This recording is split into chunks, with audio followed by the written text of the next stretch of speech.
এইবার একটা ভুল করলেই কিন্তু বিপদ। হিন্দুর সামনে, হিন্দু বাঙালির সামনে ভয়ঙ্কর বিপদ ঘনিয়ে আসছে। বিপদ দুয়ারে দাঁড়িয়ে আছে, দুয়ার ভেদ করে আসতে চাইছে।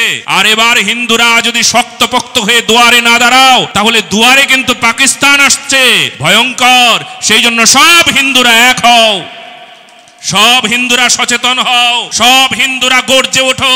আছে এই হিম্মত কারুর বলবার? ভাগবত মঞ্চে দাঁড়িয়ে পাথর ছুড়বে এই ভয়ে, যাবার পরে আবার পাথর ছুড়বে, যাওয়ার পর এখান থেকে নামার পর মেরে ফেলবে। সেই জন্য সবাই সচেতন হয়ে যান। সারা বিশ্বের সকল সনাতনী হিন্দুরা শুনছেন, সকল পশ্চিমবঙ্গের সব সনাতনী হিন্দুরা শুনছেন, সাবধান।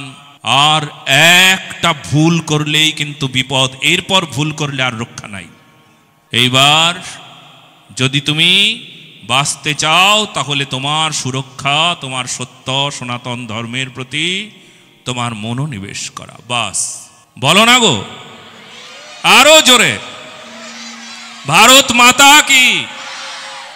নয়তো বঙ্গজননীর কোলে আমাদেরকে দুর্ভাগা সন্তান বলে দিন কাটাতে হবে।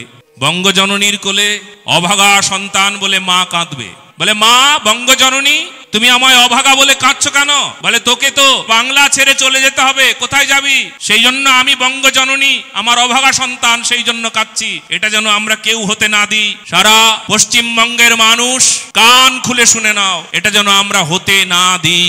লোভে পড়ে আমরা যেন আমাদের রাজ্যটাকে বেচে না দিই, লোভে পড়ে আমরা যেন আমাদের ধর্মটাকে বেচে না দিই, লোভে পড়ে যেন বঙ্গজননীকে না কাঁদাই। খুব ভালো করে বুঝতে হবে, কান খুলে শুনে নাও।